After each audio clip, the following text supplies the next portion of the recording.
Armenian Genocide Memorial Complex as a site of memory, the situation 55 years ago and nowadays. Yerevan is a 2,800-year-old city, one of the eldest cities in the world. At the same time, Yerevan is a young city because it cannot be compared with many other younger cities where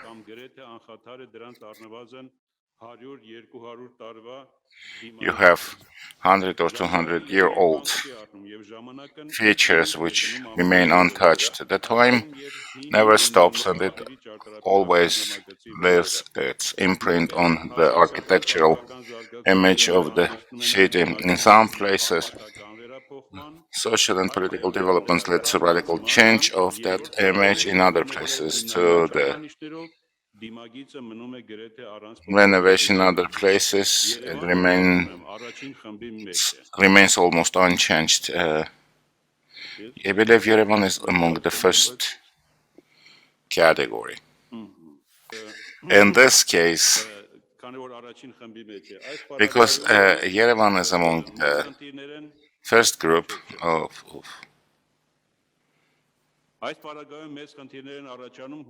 in this case, there are problems related to monuments, different districts, historical buildings, complexes to be conserved and protected. In many cases, the solutions are in favor of the developers. In some other cases, there are some new developments due to new situation and environment in which they're located. What kind of developments have taken place as a result of the Armenian Genocide Memorial?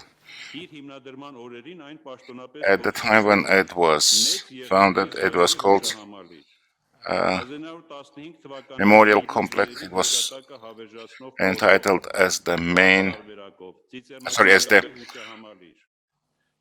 Memorial Complex for the victims of the Great Massacre 1915, Genocide Victims Memorial, Tsitsarnakabert Memorial Complex, memorial or complex devoted to the victims of Great Massacre. And in 1999, the founding director of the Lavrenti Barsegyan renamed the Memorial, the Institute's museum as the Memorial Complex of Great Massacre or the Genocide Museum, but the Institute is named as the Institute Museum of Genocide. I believe in the rhetorics, the change from Great Massacre to Armenian Genocide is due to the fact that in 1998, after the political changes, the international recognition of the Armenian Genocide became one of the most important priorities for the Armenian foreign policy, and this is the memorial complex. You see at the two points, you have a memorial wall, you have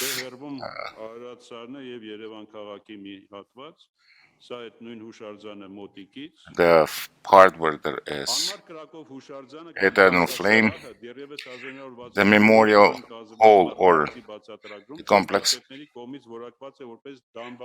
in the explanatory note in 1965 as described by the architects as a mausoleum. The same is used in the communication on the official opening of the memorial in 1967 on November 29. So it is a 30-meter wide with 30-meter diameter rotonda mausoleum, and it will be an eternal flame in memoria of the victims of the genocide. And then it was called the Eternal Temple. So it was rather more appropriate to have the eternal flame in the eternal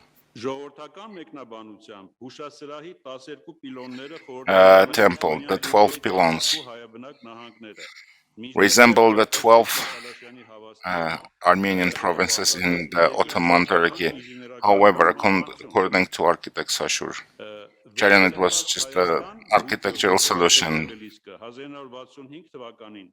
The obelisk in 1965, according to the idea of architects, is entitled Reborn Armenia, and it is about the bright future of the Armenian nature and its creative power. The Stilabat, or the memorial wall, the obelisk, and the temple have been drawn following sharp architectural and geometrical objects. It is compared to the Western and Eastern Armenian, Great and Minor Ararat, Ararat Major and Ararat Minor. The same idea is also expressed in the above mentioned note. The complex is divided, or the obelisk is divided into two parts, which is resembling the division of the two parts of the Armenian nation as a result of tragic events. However, at the top, it is basically symbolizing the unity and eternity of the Armenian nature, as well as it is an expression of the firm faith in the bright future of Armenia. We may assume that in 1965 the architects could not fully speak about the Western Armenia. Sashur Kalashian, 50 years later, now, again insisted there was no such idea behind this architectural solution. But the idea of creating this obelisk is related and linked to the text of the brochure. Explanatory note. So the first significant intervention on the boundary of the memorial complex happened in 1988 on April 24th. It was linked to the mass massacres of the Armenians on February 27-29 of 1988 in Sumgait, near Baku. It was a response of Azerbaijan to the self-determination of the Armenians living in Nagorno-Karabakh and their desire to reunite with the Republic of Armenia. The purpose was to terrorize Armenians and also the Soviet authorities with the prospect of bloody events and force them to actually refrain from just solution of the Armenian cause. There was also another development. Massacres in Sumgait were in Armenian mind, the same as the Armenian Genocide in 1915-22. One of those reactions was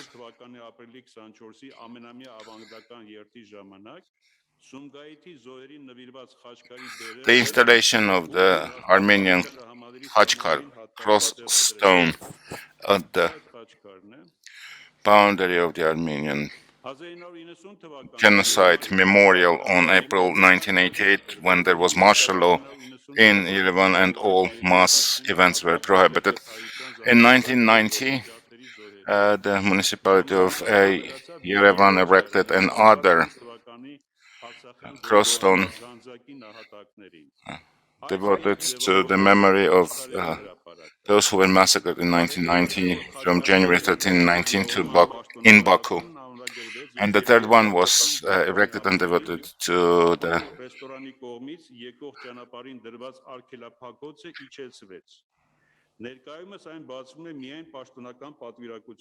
victims of massacre in 1988 in Ganzak. This is the memorial, the cross stone to Ganzak, and the previous one was devoted to Baku, the three cross stones together, and always those cross stones are covered with flowers.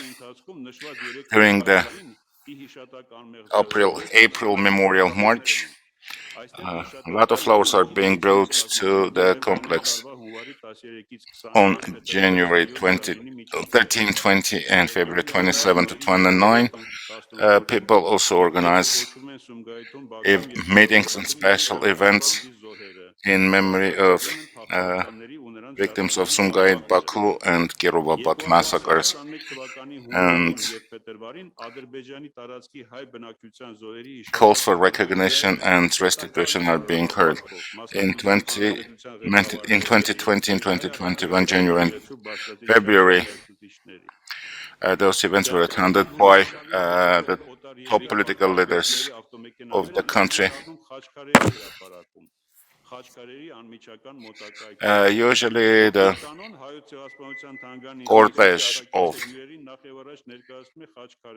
the high-level officials visiting the memorial from foreign countries, presidents and prime ministers of different countries, speakers of different parliaments are stopped at the three cross stones, and then director of the museum explains the meaning of those cross stones and then explains the meaning of the memorial complex and presents the history of the Armenian Genocide in 1915-20 in Ottoman Empire, and then also presenting the story of 1988-1990 massacres in the Soviet Azerbaijan, which happened about 70 years later. So there's an attempt to show the link between these events as well as the firm memory of Armenians about those genocidal events.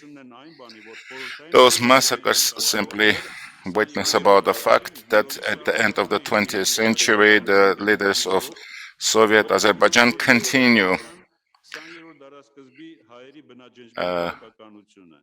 the policy of Armenian genocide, which was first implemented by their ancestors from Ottoman Turkey, using the same tools. There are also pine trees which are planted there by different organizations and representatives of different states. So spatial-wise, they precede the memorial park. They precede the complex, and they're located in the memorial park. In 1997, 2 years after the establishment of the Institute Museum, the first tree, which was then a cider, then replaced by a pine tree, was planted by the U.S. Senator Bob Dole in memoria of orthopedic surgeon Vahan Ketikyan, who saved his hand, which was wounded during the Second World War. According to the protocol on the visits of the heads of the foreign states to the Republic of Armenia, there is a ritual of placing flowers at the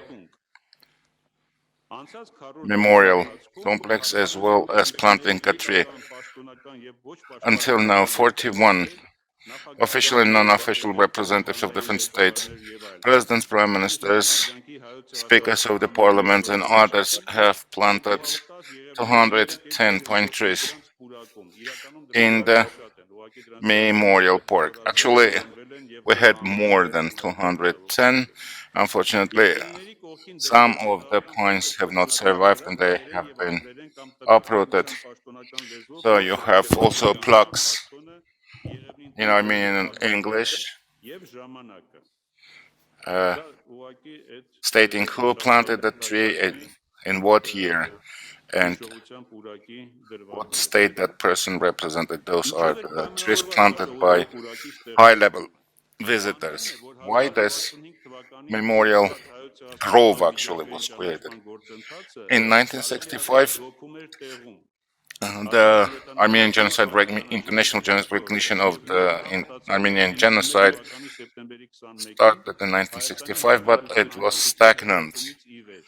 So in 75, it was recognized by Cyprus, and only in 1991, after September 21, Armenia regained its independence, 29 other states officially recognized the Armenian Genocide. On August 23, 1990, the Parliament of Armenia adopted its independence declaration, and out of 12 points, the penultimate one states that the Republic of Armenia is pursuing the international recognition of the Armenian Genocide of 1915 in Ottoman Empire.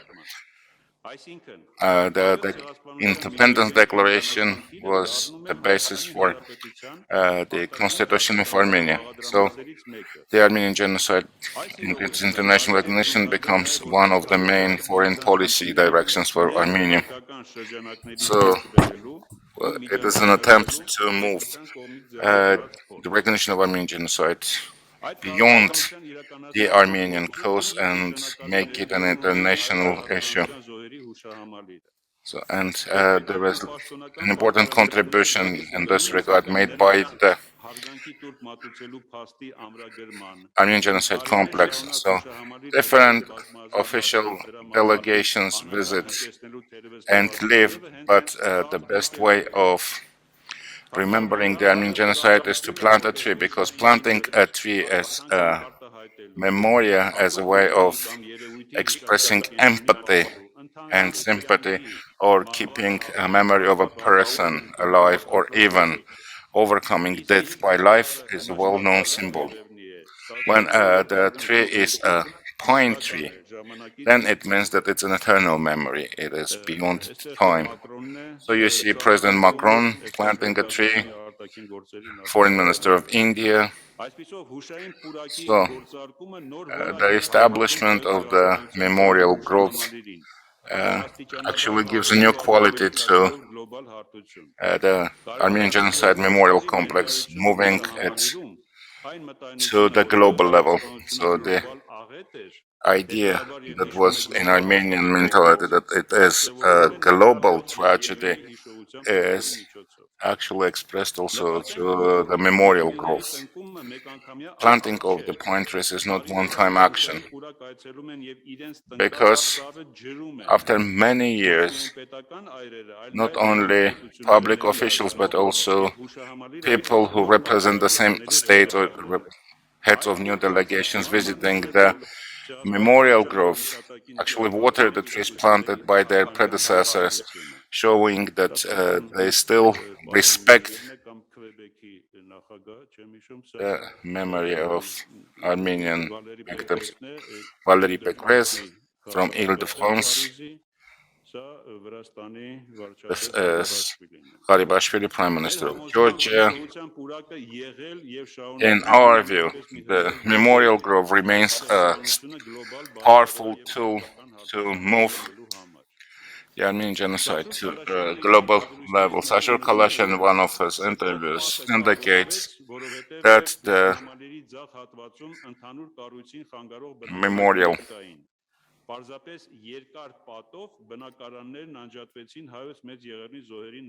wall was built because on the left side there were some private houses on the left side, and this long wall was built in order to separate the complex from their houses. The second lie was given, and the wall received a meaning when 52, the names of the 52 large cities and settlements with the Armenian population have been engraved. Those were the cities in which the Armenian population was exterminated, and they went on death marches or were massacred. And they're starting from the west, from Constantinopolis, and moving to the east to Derzor. That's the principle they followed. And the survivors of the victims from those places bring and place flowers under the names of their cities. Diyarbakir, previous one was Mush, this one is Adana. And you see that we have flowers under the names of many of those cities. The memorial wall, or the wall of memory, it justifies its name also in another way. Since 1906 until 2012, we have also soil brought from the graves of those political leaders, intellectuals, missionaries that have raised their voice in to protect the Armenians and also had contribution to the survivor of Anatole France, James Bryce, Johannes Lepsius, etc. So it's in the back of the memorial wall. So we ensure the worldwide presence here. At the end of the wall, in the front part of the memorial wall, we have the graves of 5 Armenian freedom fighters who died in 1992. So those are actual graves. And this is due to the fact that a memorial complex is also resembling a kind of graveyard. So people, this is from this year, by the way, people bring flowers. These 5 graves are the only symbol of fight for freedom in the area of complex. All attempts to install some plugs with information near the graves are being refused by the architects of the complex. According to our estimation, more than 100,000 Armenians and foreign visitors a year are being deprived of a possibility or opportunity to learn about the fight for freedom in Nagorno-Karabakh at the end of the 20th century, also deprived of the opportunity to look at the issue of the Armenian genocide and prospect and see how it is linked to the developments at the end of the 20th century.